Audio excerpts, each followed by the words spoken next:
Okay, guys, welcome to the Wrestling Angle. I am Chad Z. This is my second show for today, and thank God I'm wearing different clothes. It would look kind of strange if I wasn't. Considering I did the stream early this morning, and then I'm doing one tonight. And the reason being is because I'm not going to have time to do a stream tomorrow. I wanted to cover NXT tonight, which was a pretty good show. I enjoyed it. I enjoyed it more than I enjoyed Raw. But that generally happens with NXT because, you know, it's a better show and it's booked very well. So, I just want to, before I get started, I know Zero Gravity knows about this, but I wanted to give a shout out to Lagnarok Gaming. I had so much fun in his stream tonight, it was not even funny. He was playing a game, I believe it was called Jack in the Box, and I was playing along with him, and I don't think I ever laughed so much in my entire life. And I had to apologize in chat because uh, some of the answers that were coming out of, I have a sick mind. So um, yeah, it was funny. I had a good time. I always have a good time in lag streams. Um, but he gave me an idea. I might play that on this stream. I try, my friend. I try very hard. This is for you. Hello, it's John C. Good to see you in my stream, lag. I appreciate it. I was just telling Zero Gravity that I've never had so much fun in my entire since I started watching your stream when playing that game. And I have a very sick mind, so yeah. And it's true what I said in the stream is that I have a very hard time not dropping the f bomb on stream. Matter of fact, like I said, my wife said, "I'm very surprised you haven't dropped the f bomb yet." So I try to keep it clean, but I'm here to talk about NXT tonight. Of course, we all know with WrestleMania week last week, NXT had their own type of WrestleMania. It was NXT Takeover, and it was 2 nights, just like Mania was. And it was a pretty good show. So tonight's show, this is their first night on Tuesday nights. No competition, with the exception of AEW Dark, and that starts at 7 o'clock and it ends by 8:39. So, but it's not really competition because it's not on a network channel. So, but tonight's show was really really well booked. That's what makes wrestling fun for me is when you can watch it and just see 2 hours go just like that. And that's what happens when I watch NXT. That's what happens when I watch AEW. So that's not what happens when I watch Raw, and it's not what happens when I watch SmackDown. So at least WWE's got NXT going for them. So the show starts off. I missed this part actually because I was playing Hunter Call the Wild, and which, by the way, I just have to say this, that I have shot nothing but females on SRP. I cannot find any males anywhere, and I know I haven't shot them all. And then tonight, I had my first tent taken out by a beaver. And the ironic thing is, it was in the middle of a field, so there were no trees around. So, yeah, it is what it is. So the game's got bugs, and we're not going to get into that. Yeah, those beavers are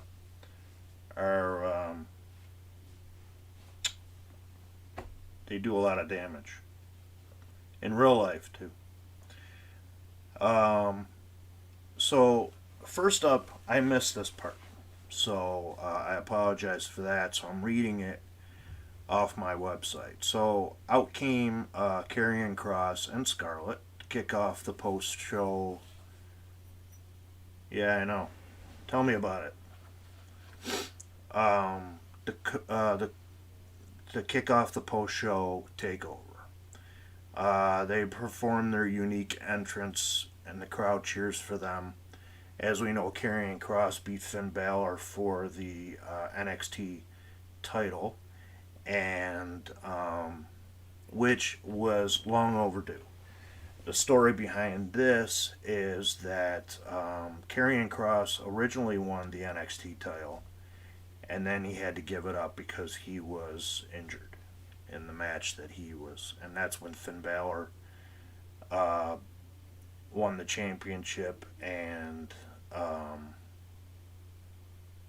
Karrion Kross was out injured. So, um, Kross takes the mic and says, "Time always comes full circle." Um, Crowd chants, "You deserve it," which it is. This is a guy that has worked his butt off on the indies. Both him and his, I believe it's his wife. Scarlett is his wife, I believe. If not his wife, obviously his girlfriend. But they are together in real life. Cross says that Finn Balor is without a doubt one of the greatest to ever step into the ring. Fans pop. Cross goes on about Balor finding success elsewhere, everywhere he went. Cross says, unfortunately, Balor thought Cross' emotions were his weaknesses, and he didn't understand anything. Anything can become a driving force when you learn how to control it, and Cross controls everything.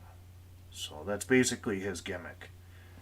He controls time and all that type of stuff. Cross says he understands this. Now the time has allowed the course to correct itself. Cross is in command of NXT until he says so. He uses a saying that when you're at the top, there's nowhere else to go but down, but he promises us that is a complete and total lie, because no one will out-train, out-grind, out-wrestle him, and NXT has the hungriest guys and girls on the planet. But Cross is starving and insatiable, so if you want this title, step up and roll the dice. He promises he will roll everyone off their heads. I don't want to read it word by word, but so he didn't get anybody come out to challenge him. So everything's basically up in the air with the NXT title and who is going to be the next challenger for that belt. So then next up, we get the announcers are hyping the new NXT Women's Champion, Raquel Gonzalez, which, by the way, I called that one. They've been pushing her real hard this past couple months, and you could see that that she was going to be going right for the title. If not at NXT TakeOver, then somewhere down the line. They show footage of the unsanctioned match between Adam Cole and the winner Kyle O'Reilly. They also showed, which was kind of funny, both guys getting rolled out of the building on stretchers, and Adam Cole was basically cursing out Kyle O'Reilly and telling him that he's not seen the last of him and he's going to kill him. So this storyline is probably the best one that WWE has going right now, and because a lot of it plays from real life. Kyle O'Reilly and Adam Cole have been best friends since they started training together. They were tag team champions in ROH. They feuded in ROH over the Ring of Honor title, and there's a lot of animosity between the two guys. So that's the best. I mean, that's when you know an angle is a wrestling angle is good, when you can put real life in, insert real life into the angle, and you know that it's going to be gold, and it's all about money.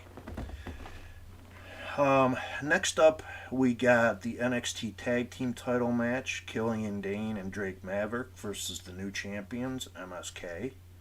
This was a really good match. MSK did a lot of good double teams. Killian Dane did most of the work. Killian Dane and Drake Maverick are a very odd tag team. And I will give them this. One of the things I talk about all the time is a good tag team means that the guys come out and they're dressed alike. So Drake Maverick has gone from wearing tights to wearing jeans, just like Killian Dane does. The difference is there's a big difference in size. Killian Dane is a huge man, and Drake Maverick is maybe 5 foot, and he weighs maybe about, I don't know, 150 pounds. So, you know, it is what it is. So, anyways, MSK ended up winning that match, and they retained the tag team titles.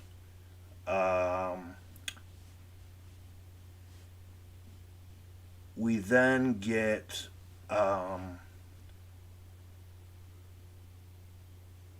one of the guys from Alexander Wolf from can't think of the name of it, but Alexander Wolf from UK. He's part of Walter's group.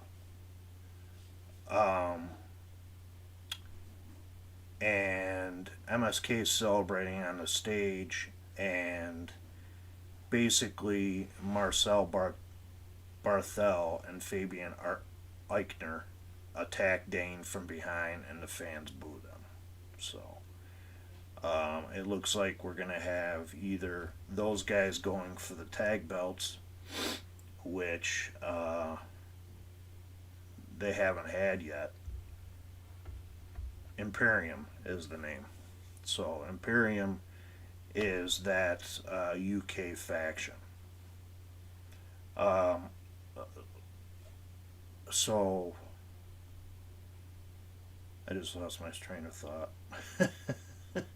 It happens a lot these days. So they attacked Killian Dane. Killian Dane is actually from Australia, and he is married to Nikki Cross. So, not that that really means anything, but there's some history there with Killian Dane and Imperium. So, and Walter too. Unfortunately, Imperium or Walter wasn't there tonight following his takeover win against Tommaso Ciampa. If you're going to go back and watch one match from that show, go watch that one. Talk about hard hitting and the chops that these guys were throwing on each other. I mean, Tommaso Ciampa had Walter's chest beat red, and Tommaso Ciampa was also beat red too. And there's nobody, I don't care, there's not one person out there in wrestling that can throw a chop like Walter.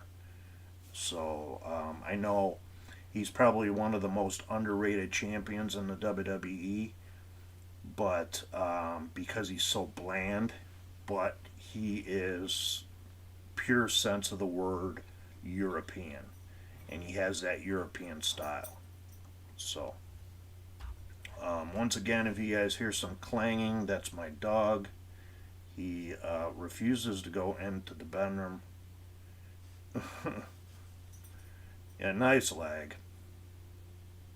I try to pitch my tent, but you know, the stake every now and then doesn't want to work. That's what Blue Chew is for.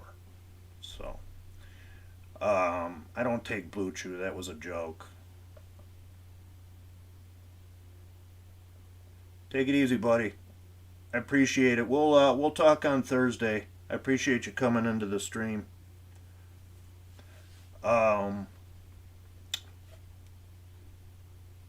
So then we see Roderick Strong and his wife Marina Shafir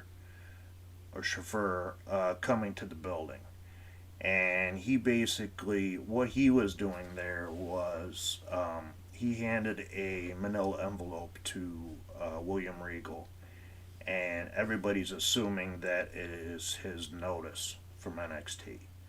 Now, there's no word out there whether he is being moved to the main roster, but his contract is still intact. He's not going anywhere. So, who knows what that's about? But they implied that he was leaving wrestling. So he's not leaving wrestling. He's still under contract, and so is his wife.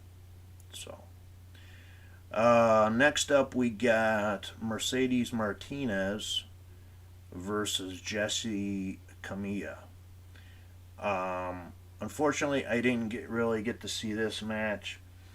I'm assuming that it was basically a squash because Mercedes Martinez is now being pushed towards the title picture.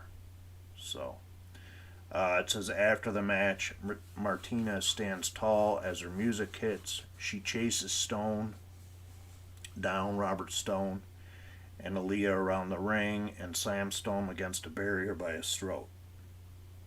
She pulls the money out of his coat and knocks him down. He owed Martinez money, so that's why there was a segment in the back that she was chasing him down for his money. And then she's now coming for the NXT Women's title, and Martinez walks away, and the crowd is basically booing her. Mackenzie Mitchell's in the backstage with The Way. And Johnny Gargano says General Manager William Regal is trying to mess with them by putting them in the ring tonight for an 8-person tag match. But they will show the world the way to handle business, as they will all be in the ring together for the first time. Austin Theory says he will play no games with Dexter Lumis tonight and will teach him a lesson. Candice LeRae says Ember Moon and Shotzi Blackheart got lucky at TakeOver, but she and Indy Hartwell will handle business tonight. Indy comments on being in the ring with Loomis so she can handle her own business. Everyone is not happy to hear that, and Gargano says the only business to be handled tonight is showing everyone that The Way is the most dominant 4-person intergender group in the NXT history.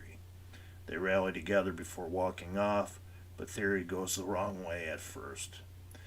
They're really playing Austin Theory as a complete ass clown, and I'm being nice on that. He really is coming off like a complete ass clown on TV. We see Legado di Fantasma walking backstage, back to the commercial. Back from the break, we see Isaiah Swerve Scott in his recording studio. Nothing really there. He's talking about how he's going to be facing Leon Ruff tonight. This was the match of the night. Undisputed NXT Cruiserweight title match, Kushida versus Santos Escobar. Just a spoiler, Kushida wins this and becomes and is now the reigning undisputed NXT Cruiserweight champion. This is his first title in WWE since signing from Japan. Kushida is huge over in Japan. He was in a tag team with Alex Shelley. And basically his gimmick is like a Back to the Future type gimmick. He comes out wearing the orange vest like Marty McFly wore, and I cannot even say how huge he is in Japan. So to see Kushida finally win a belt in NXT or WWE, the guy will probably never make it to the main roster. He's too small. And if he does make it to the main roster, he's probably going to be put in the 24/7 thing, which for someone of his talent, he shouldn't be in, and that's all there is to it. So Kushida ended up winning this match. If you're gonna go back and watch a match from the show tonight, this is the match that you should watch. Match of the night. I don't give matches 5 stars, but if I did, it would be 5 stars. And like I said, it was good to see Kushida win his first title in WWE. After the match, a shocked Kushida takes the title and begins celebrating as his music hits. We go to replay. Escobar is furious, arguing with the referee, grabbing him. Fans chant for Kushida's name as he poses in the smoke on the stageway. This is another part I missed, so I'll read it.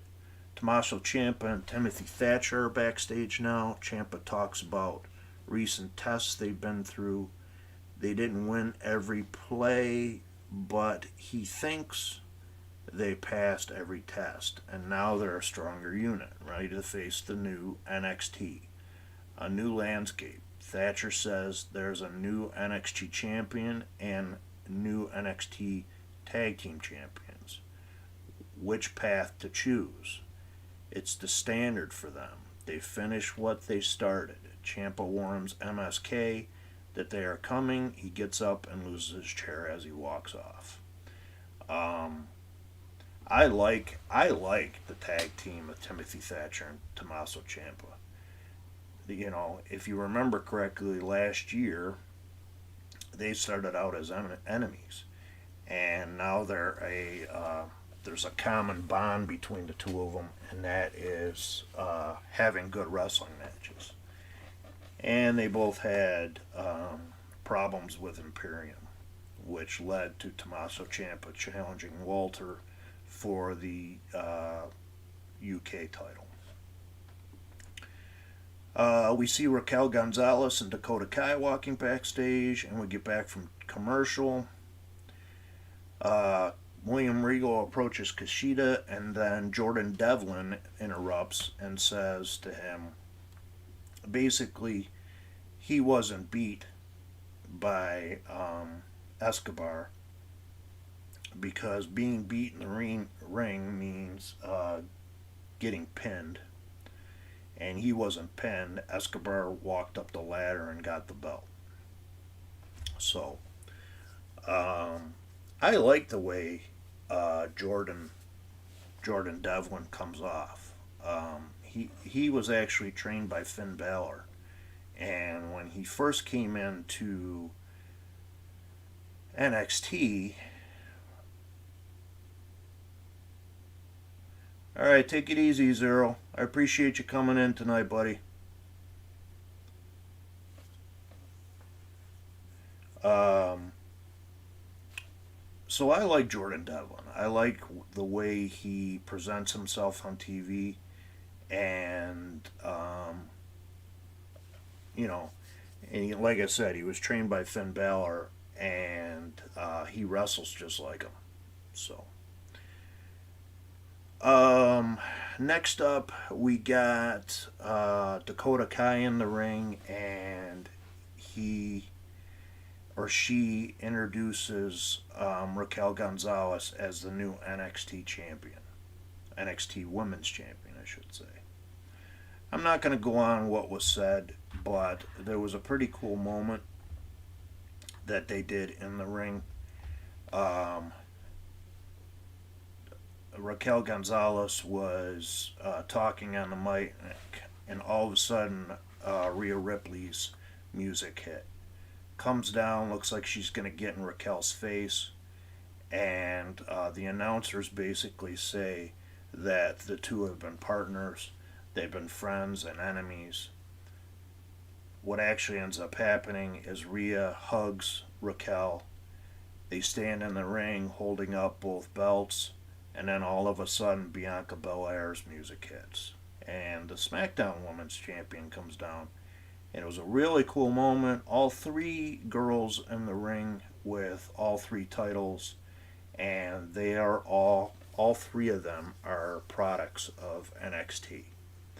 Um, all three of these girls have busted their butts to get where they're at, and you can really tell that the company is solidly behind them. So, which is a good thing, and change is good, and there's a lot of people out there that can't handle change, but change in the wrestling business is good. You can't always have the same people on top. You have to, if you're a company, AEW is doing this right now by having both AEW Dark Elevation and AEW Dark. They're getting themselves guys from the indies and guys from their training center, and they're building them up. And NXT does the same thing. The nice thing about NXT is they're very close to their the performance center, and they can have anybody debut at any time. So, and you've seen that over the last couple months by having people like MSK being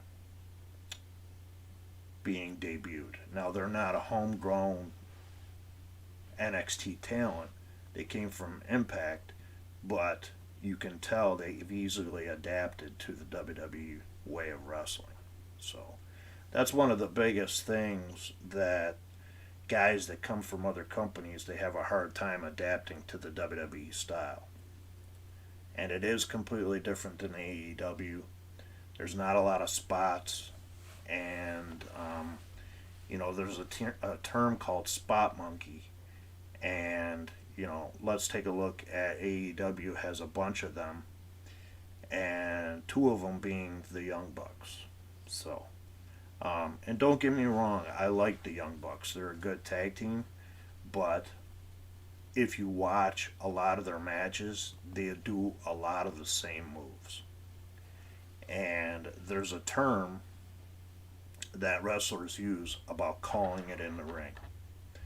And a lot of the stars today, because they didn't do this back in the day, a lot of the stars of today have time to work out their match before the show.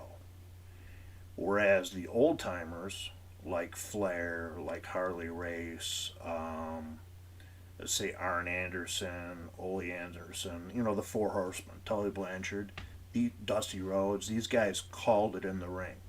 They never talked about anything. They talked about it in the ring, and they felt what the crowd was feeling, and that's when they decided to do certain moves. Um, so, anyways, it was a nice moment in the ring with the three champions, and I think everybody was thinking that they were going to attack each other. And I think what you're going to see down the road is you're going to see Raquel Gonzalez go from being a heel to being a babyface. I think she's going to be the babyface NXT Women's Champion. If she's set to go up against Mercedes Martinez, she's going to have to be the babyface, because Martinez is a former MMA fighter, and she's been around forever and has a chip on her shoulder because this is the first time that she's made it to the main stage. And if you remember correctly, when Retribution debuted, she was set to be part of Retribution. And she's actually the one that requested to be taken out of the group. And then the group only had one woman, which was Mia Yim. But as we know, she made the right decision because she saw that the group wasn't going to go anywhere, and she decided to take some time off and then re-debut in NXT. And it was a smart move because Retribution is no more. It's just going to be interesting to see what they do with Mia Yim. T-Bar and Mace are going to be part of the Hurt Business. And then we don't know what I think his name is Flapjack. or whatever. It doesn't really matter. It's the guy that wears a hockey mask. We just don't know what's going to happen with him or Mia Yim. So hopefully Mia Yim takes the mask off, because she deserves to be on the main roster, and she could slide into any storyline, any women's storyline, or she can even be a manager too, because we don't have any women managers. So that's an interesting way of looking at it. So next up we got Roderick Strong doing that thing with William Regal in the back. I already talked about that. Next up was Leon Ruff versus Isaiah Scott. And I've gone on record and have said that both of these guys, especially Leon Ruff, remind me of Kofi Kingston. And to be perfectly honest with you, thank God they took the NXT tag belts off of New Day. I'm kind of sick of New Day. I want to see them both have a singles career. WWE has enough, and I can't believe I'm going to say this, but with the Viking Raiders coming back and Mason T-Bar, they have enough tag teams. Put these guys in singles matches. When Kofi Kingston was out, I talked about this before. Xavier Woods had a singles match, and he was awesome. And I stated on my WrestleMania show that Xavier Woods would be one of my number one picks. If I were to start a promotion, Xavier Woods would be one of my number one picks. Why? Because the guy can talk on the mic, and he can work in the ring, and that's what you're looking for. My second pick would be a woman, and that would be Charlotte Flair. What she did on Raw last night with the drop the mic thing was tremendous. And that's what WWE needs more. Shock value. Nobody knew what she was going to do. And when she comes out and does like a shoot promo like that, she is basically putting real life into an angle. It wasn't her fault that Lacey Evans went and got pregnant. It wasn't her fault that she was falsely diagnosed as being pregnant in herself. And then it wasn't her fault that she ended up getting COVID. And then it was falsely reported that she had COVID. She's got a problem with WWE and the way things are booked, just like every fan does. So she went out. Now, it was probably a scripted promo, but still, it sure looked like a shoot promo to me, and it came off like that on television. That's what WWE needs more of. You want to gain viewers, you need shock value. I hate to say this because I've gone back and forth with this guy on Twitter, and it's Vince Russo. This guy was known as he was doing Shock TV. He came into wrestling. He was a movie. He owned his own video store. He then closed it when he got signed by the WWE. He was writing for the WWE magazine. He decided to do a shoot-style column. Vince McMahon took notice of it and put him on the writing staff.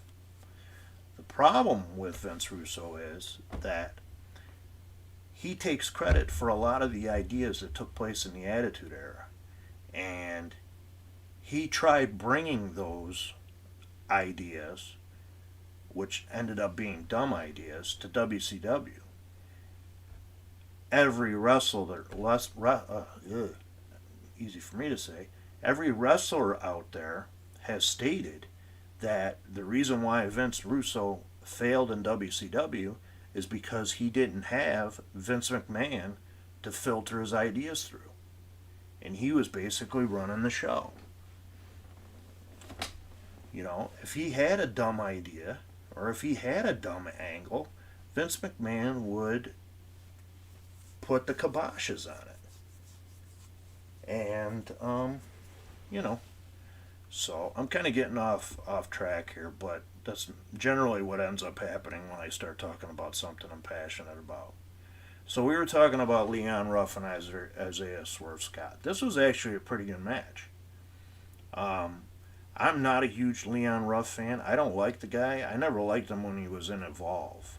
And Isaiah Scott, on the other hand, I do like. I like the way he works. He reminds me of oh shoot, I can't think of his name. He's on the Indies. It'll come to me. It always does. Anyways, this was a really good match, and Swerve Scott ended up beating him. Then we go into the back, and Leon Ruff ends up attacking Isaiah Scott and says that this isn't over. So we're going to continue to see the feud between them, and I'm fine with that until they get a decisive winner.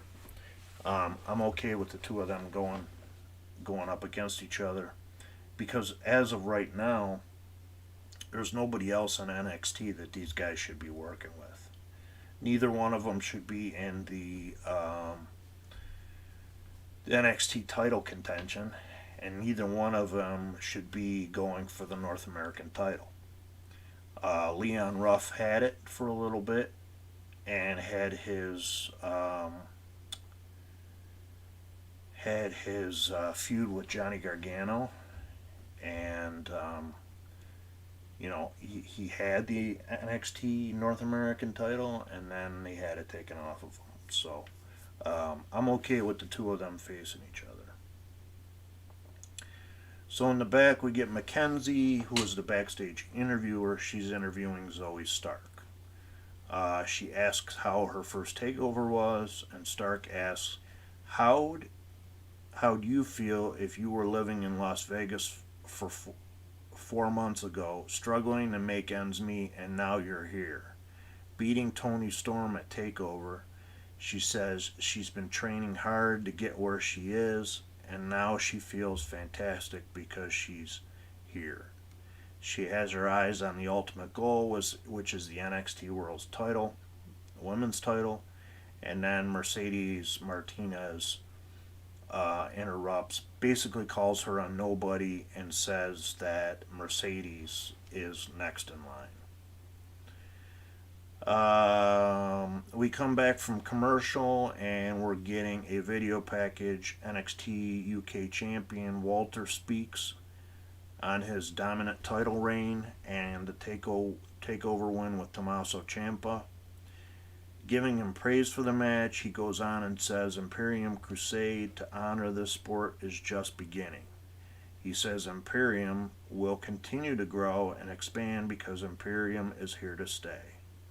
Walter says soon all of NXT will understand what they mean when they say the mat is sacred. Basically, what this is Walter is a traditional style wrestler, and for those that don't know, wrestling is taken very seriously overseas. Whether you're in Japan, whether you're in the UK, any place in Europe, doesn't matter. Wrestling is taken very seriously over there, and it is viewed as a sport. It's not viewed as entertainment, especially in Japan. It's never been known as entertainment over there, because a lot of the time back in the old days, Japan matches would turn into shoot fights. So, because the wrestlers couldn't agree on the finish of the match, and that's where the lines were blurred, and reality stepped in. So, next up, we got the Way I believe this was the main event versus Bronson Reed, Dexter Loomis, Ember Moon, and Shotzi Blackheart. Yeah, this was the main event. Um, this was a good match too. I mean, it's another match worth watching. Um, I am slowly but surely loving the Dexter Loomis character. He's got some type of chemistry with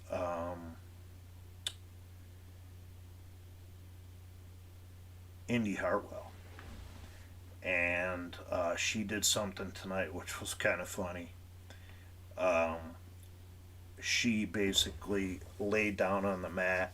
She tried to kiss Dexter Loomis a couple times, and of course the way has been deterring that, and so she ended up getting kidnapped by Dexter Loomis. So previous week she says that she has no problems with Loomis. She thinks he's good looking and all this stuff, and he's misunderstood and all that type of stuff.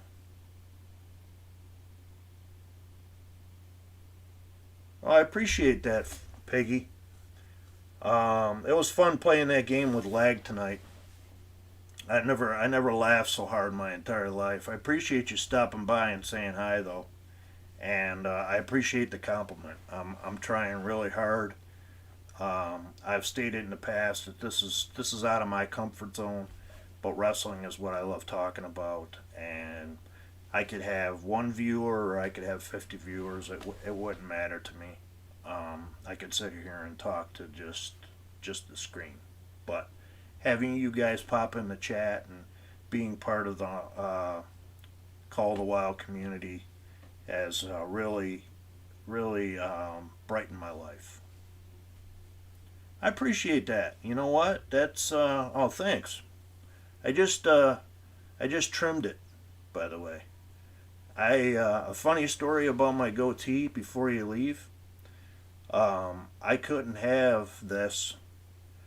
My wife wouldn't let me have it for our wedding, so I started growing it over our honeymoon. And by the time we got back, it was a full-grown goatee, and I've only shaved it off twice, and I don't like the way it looks at it. But I appreciate you stopping by, and thanks for the kind words. I appreciate that. Yeah, well, she had to deal with it. She lives with it, so it's not a big deal. Thanks for stopping by, Peggy. I appreciate it. Um, so we were talking about the main event, and like I said, the only thing that really stood out from this match is that Indy Hartwell got carried away by or kidnapped by Dexter Loomis. So it's going to be kind of interesting to see. This is a feud that can basically go on forever, and you're probably going to see the way break up, which is a shame because all four of these people have great chemistry together, and I've been a huge fan of Johnny Gargano and Candice LeRae. They're married in real life. Uh, I've been, like I said, a longtime fan of both these people. I've met them both in real life, and they are great human beings and great to talk to. Um, and this was before they were married, too, but they were dating. So, and surprisingly enough, on the Indies, they actually had matches together, and I've only seen two of them, but two of those matches were phenomenal. So they did intergender matches on the Indies. So, which the Indies were known for. WWE doesn't do it all that often. They're getting more into it. They're kind of experimenting with it, but I don't see it as being something that you're going to see on the shows all that often, just because of today's society not being able to. Wow, I just got a foul by Mrs. Aimfix. I appreciate that. Um, just so you know, if you're in the chat or watching, Mrs. Aimfix, welcome in. I appreciate it. Um, just so you know, your husband and Lag have helped me so much, and I am so honored to be part of their communities. And I love watching AIM. There's nobody on Twitch that has more energy than him, and I inspire to be just like him and Lag. So I told Lag that tonight, and I'll tell you. So, but I appreciate the follow, and welcome into the Wrestling Angle. I love it when people jump into my chat, especially streamers that I watch. Um, so I feel like I know all you guys by just chatting it up with you. So, but it's great to be a part of the community. So that's NXT. That's NXT for tonight. And like I said, it was a very good show. Really well booked. And that's probably the first time I've been able to say that. What's up, Logan? How you doing? I appreciate you stopping by. Hello. It's John C.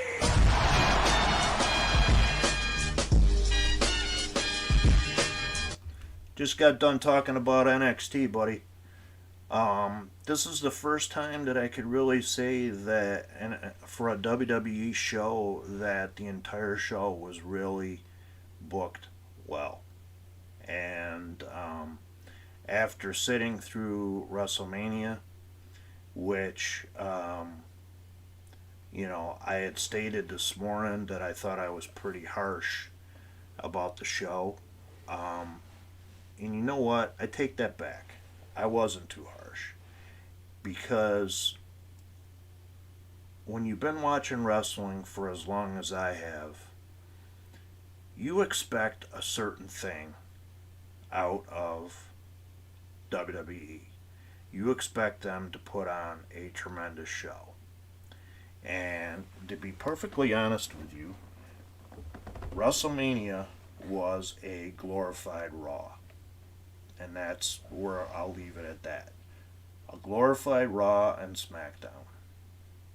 Now, a lot of the angles coming out of WrestleMania, meaning the Fiend, and we'll see on SmackDown this coming Friday, a lot of the angles are getting tied up, or cleaned up.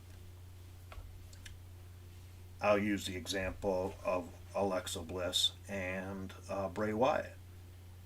It looks like Alexa Bliss is going to go out on her own, and Bray Wyatt's going to go out on his own, and then somewhere down the line, you're going to see the two clash.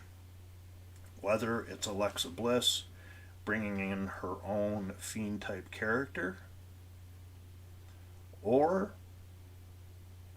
you could see that intergender thing start up. I highly doubt that, though, just because I don't know Alexa Bliss personally, but I don't think she wants to get involved in a match with a guy. So, but I like where they're going with it. You're going to have Bray Wyatt as the evangelist type guy. I just thought of something. How about this? So, Alexa Bliss has stated that she doesn't need the darkness anymore. What if she creates her own Fiend? So, not necessarily her, but someone else to play a Fiend type character to go up against Bray Wyatt. Because in her promo yesterday, she said that she doesn't need the darkness, and the darkness has gotten in her way. That's something to think about. And who's your girl?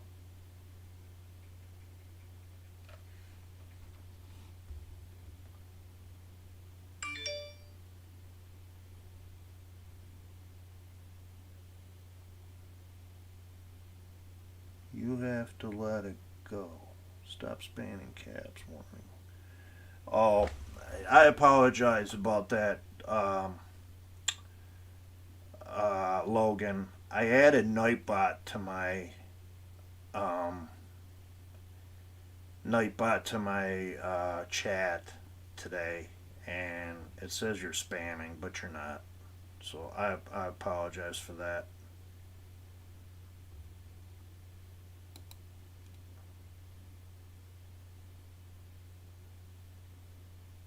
Yeah. Um, you know what? The reason why I added Nightbot in is because I had the other night. I don't think you were in the stream, but the other night I had some bots in there that were spamming my chat with a bunch of ads, and it was pissing me off. So, oh, Charlotte Flair, yeah. Oh man, she gave a tremendous promo last night. I was talking about that earlier. She took everything that's basically happened in real life and brought it into the angle. Her getting falsely diagnosed with COVID, and then falsely diagnosed as pregnant. I don't think she necessarily said that during her promo, but you know, like she had no choice to not be on WrestleMania because Lacey Evans, who she was involved in a feud with, went and got herself pregnant, and she couldn't wrestle at WrestleMania. So that wasn't her fault. And she mentioned that in her promo, and she looked damn good last night. And the only thing which would have made that angle better is if Becky Lynch would have came out. But I think what they're doing is I think they're going to save Becky Lynch for SmackDown. So don't be too surprised if you don't see Becky Lynch show up on SmackDown on Friday. So I think she's going to come out and challenge Bianca Belair. Because if you think about it, the man gimmick started on SmackDown. So it makes sense for her to go back to the show where she started.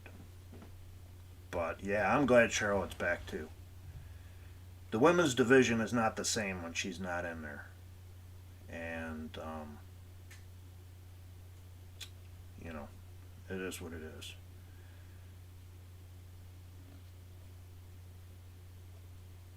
What else is going on with you, Logan? Have you been playing Call of the Wild at all?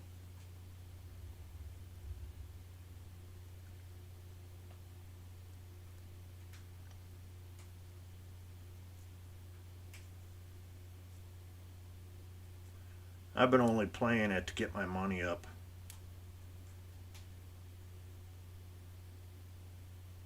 Actually, the reason I was late to get on lag stream was because I was playing SRP, and all I could find was females.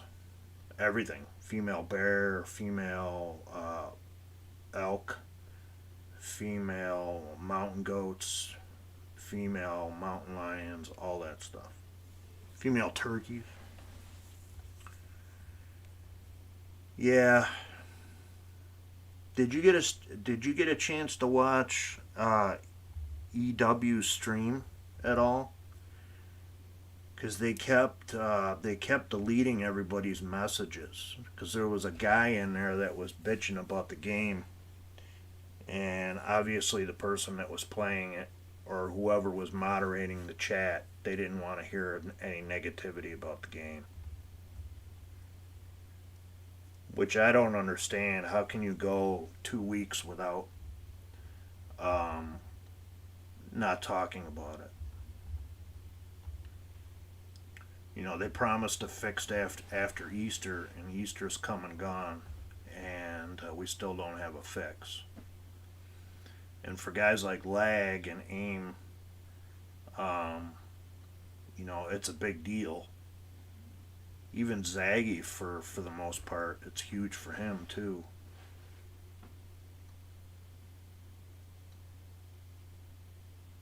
Yeah, I had never.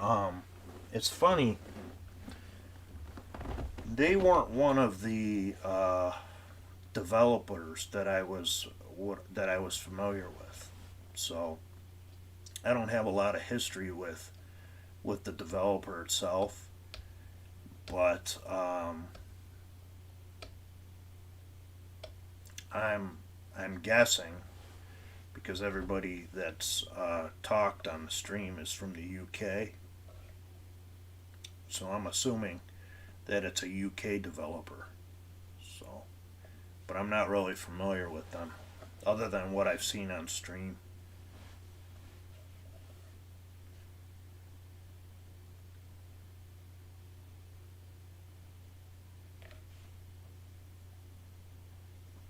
What did you get to watch WrestleMania at all? I know you were on my WrestleMania streams.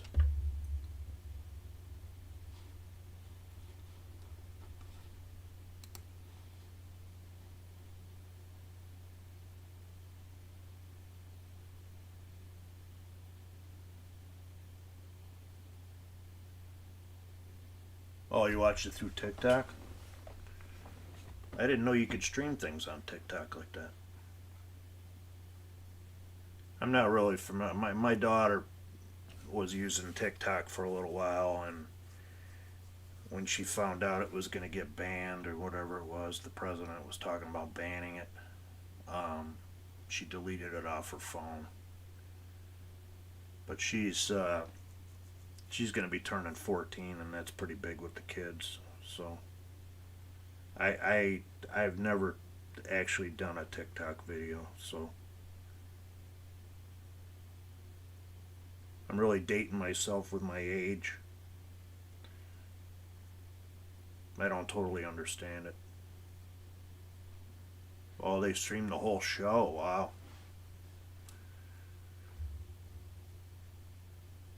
I'm surprised that they don't get banned. Because I know Twitch is huge with that. Every time I show, like I do a watch along, even though I have the local indie promotions permission to do it, my stuff gets blocked on YouTube. And if I play, like when I first had my music in the beginning of the stream and at the end of the stream, Facebook blocked it too. So I think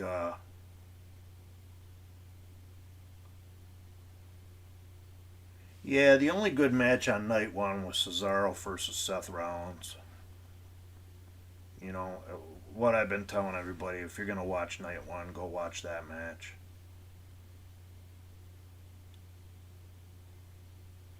But it's going to be a lot easier for me to review the shows now that they're pretty much all on separate nights. But I think what I talked about earlier in the show was that I think my what can I say? My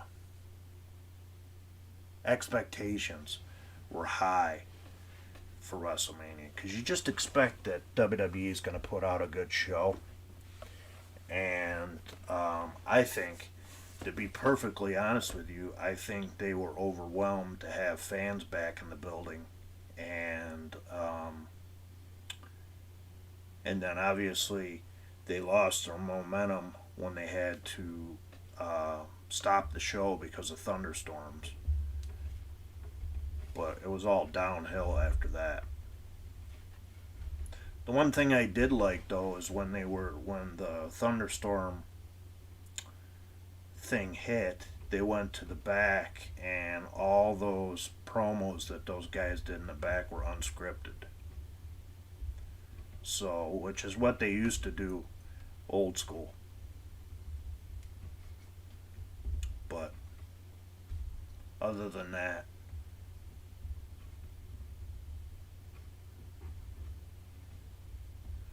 Did you ever watch? Did you ever watch New Japan, Logan? New Japan has gotten a lot better since they've got English commentators. I have a hard time watching Japanese wrestling. I have to turn the sound down.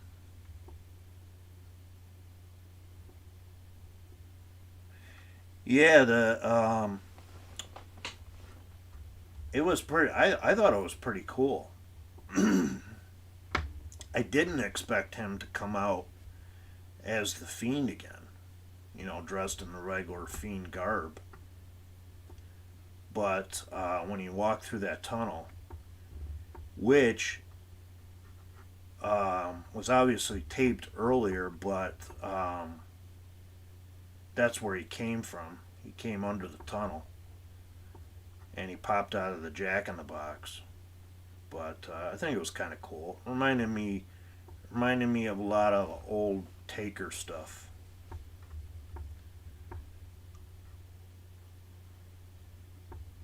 Which I really, it's too bad Taker retired because we could have had a Fiend versus Taker match. And we got a Bray Wyatt versus Taker, but we didn't get the Fiend versus Taker. I think that had money written all over it. Yeah, you never watched New Japan? Yeah, I get it. I wasn't a huge Japanese fan until they started their own streaming service, and with all the streaming services that they have out there, it makes sense that New Japan has their own. But you can go back and watch old Japanese matches and stuff from back in the 70s and 80s, and that's what I like about it. And that's what I liked about the WWE Network too. But I think I'm going to hold on to it for a little bit longer, just to see what happens, and to see if they put any of the old stuff on there.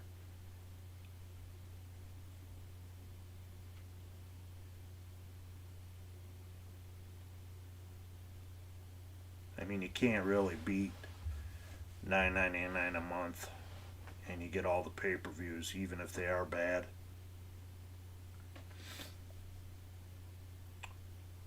To be honest with you, they should go back to doing just the solid 4 pay-per-views a year. Royal Rumble, WrestleMania, SummerSlam, and Survivor Series. All these other pay-per-views that they got are just filler pay-per-views. Nothing really big happens unless they're on a big show. But that's just my opinion.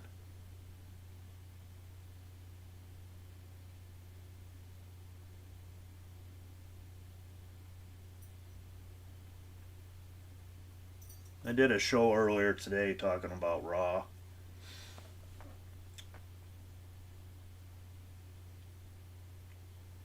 It was only like an hour and a half,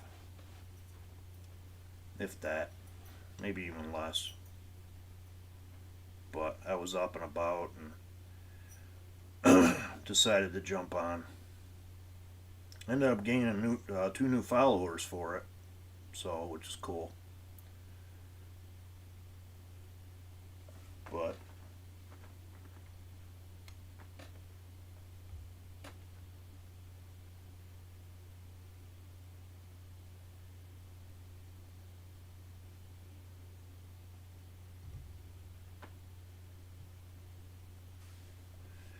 how long do you think Peacock lasts? Does it last forever, or WWE Network go back? I think they're going to end up going back.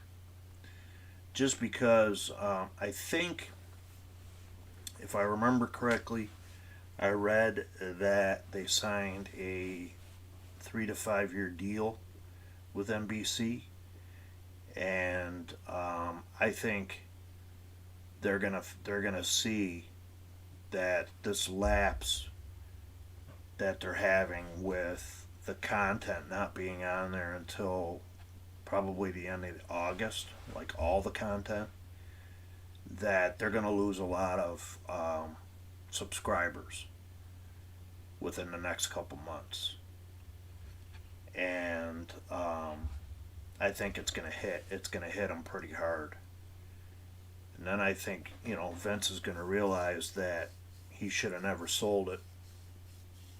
And he's either going to try to buy it back or they're going to try to get out of their contract. So, but I do think it's going to end up going back.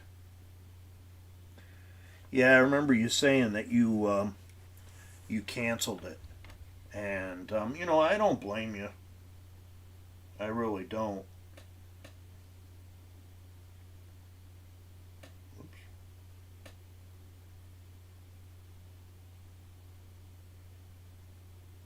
Um,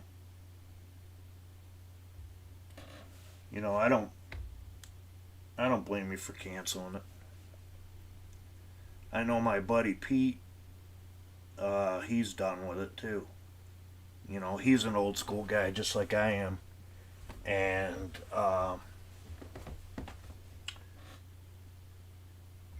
he's fed up with the fact that the older content. My God, if you go back, like if you're an old school fan, the farthest you can go back is one show, which was in '88, and it was a terrible show by the NWA, the Bunkhouse Stampede. You can go back and watch all the WCW pay-per-views, or a select few of them, but not old NWA, Mid-Atlantic, and that type of stuff. So, I've said on previous shows that I've got enough DVDs that if I want to watch territory stuff, I can just watch DVDs.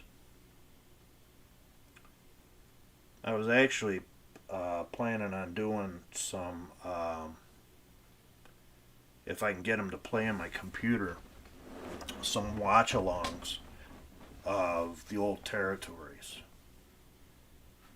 And we can discuss the angles and all that type of stuff. But I've been waiting to build up my territory DVD collection.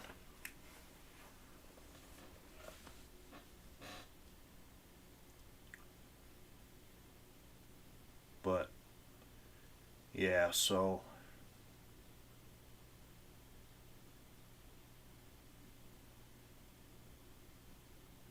ooh, WWF Invasion, huh? Now Invasion, that was one of the UK pay-per-views, correct?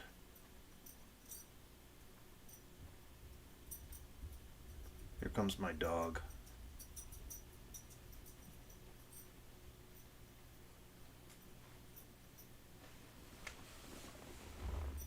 Go lay down, Finn. Yeah, WrestleMania 2000 was good.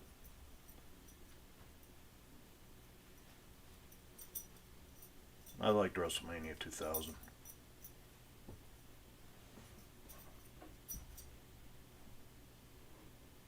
Oh, okay.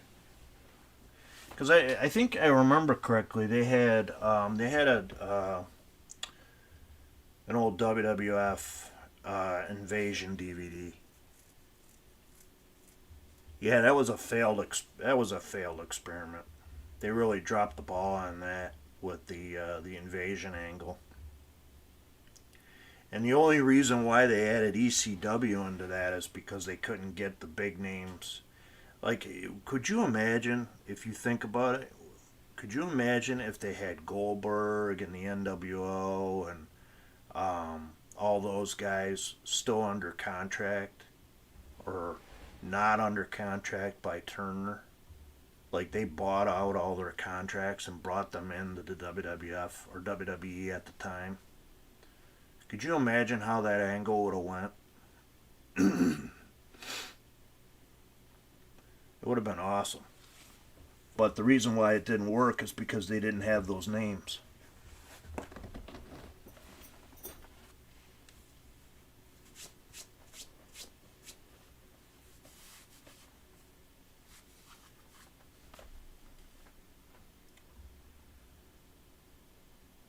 Yeah, I remember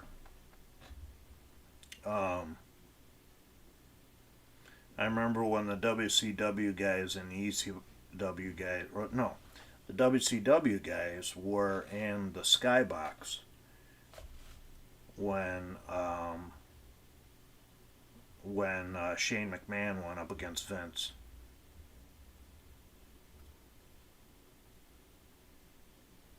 Could you imagine if they could have done it? If they would have ran WWE would have ran WCW, like actually had it running as a separate show, you probably wouldn't have had SmackDown. That's an interesting what if.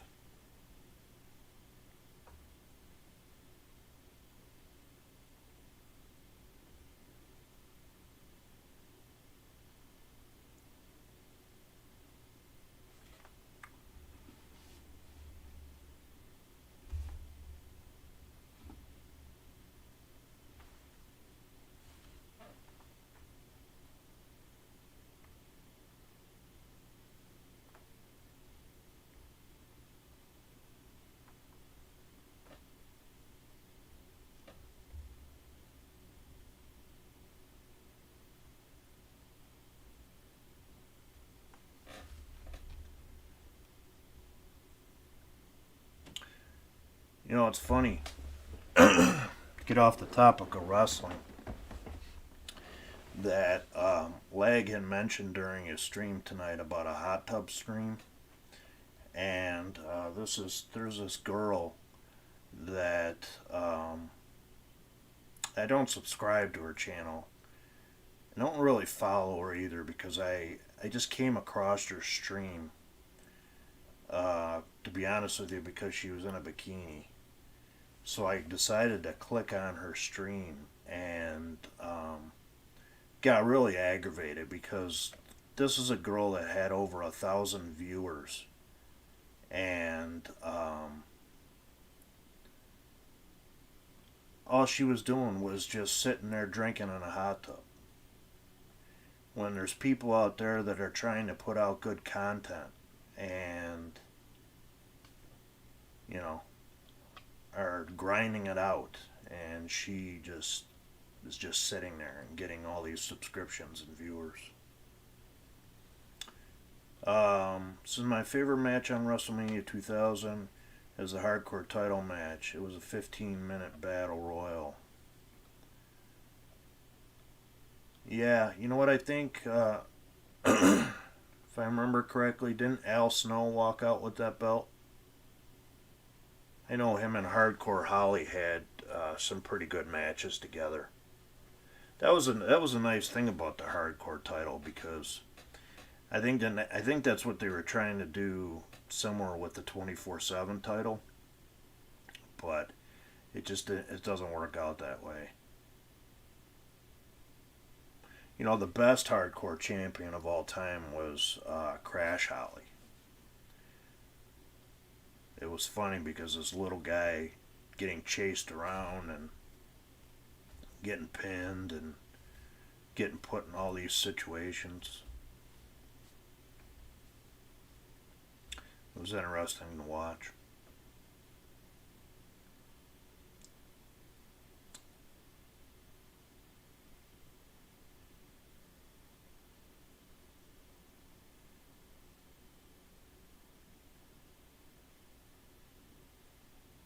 Oh, yeah, that's right. That's right. Yeah, because I've seen so many matches, they seem to blend together. You know, matches like that don't really stand out as far as like not being main event caliber, but they're entertaining. Who do you think? There's a couple of them on there that I've jumped on just to watch to see what type of content they're having, and no, I think her name was Ariel. I've never heard of that one.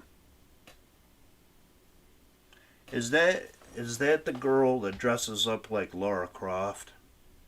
Or she looks like Laura Croft?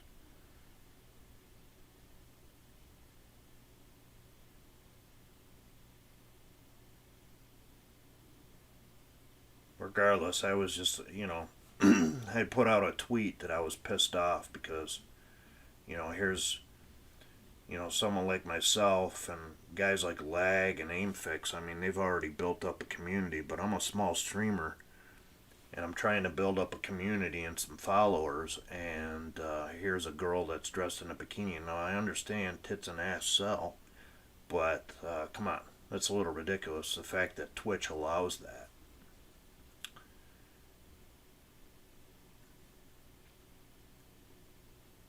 But,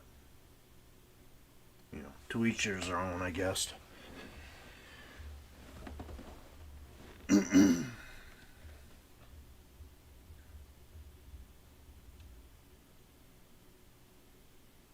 Yeah.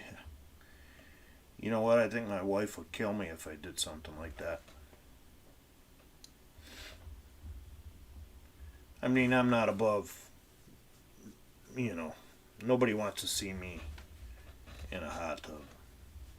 It'd be funny, but I'm sure I can make it work, but yeah, nobody wants to see me in a hot tub.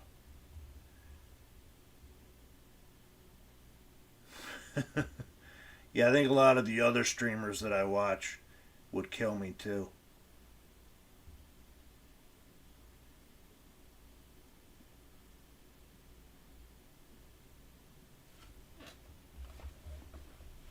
But